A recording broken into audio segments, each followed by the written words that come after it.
Passport रोक्ने के ठानेको छ? यहाँ उहाँहरूलाई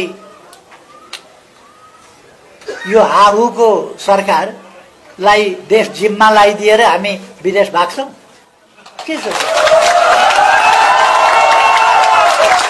हामी यो सरकारलाई म भन्न चाहन्छु, यो सरकारले मेरा अभिव्यक्तिहरू, मैले बोलेका कुराहरू प्रकाशन गरेर जनताका बीचमा ल्याओस्, अरूको पनि ल्याओस्, उहाँहरूका पनि ल्याओस्।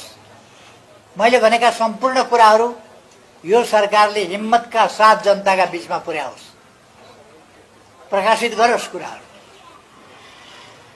कर्मचारीलाई दिएका निर्देशनहरू रेकर्डेड छन्, ती कुराहरू बाहिर ल्याओस्। प्रहरीलाई दिएका निर्देशन रेकर्डेड छन्, ती बाहिर ल्याओस्। अथवा अरू क्षेत्रमा गरिएका कुराहरू रेकर्डेड छन्, बाहिर ल्याओस्। हामीले गरेका कामहरू रेकर्डेड छन्, बाहिर ल्याओस्। हामी कुनै षड्यन्त्र गर्दैनौँ।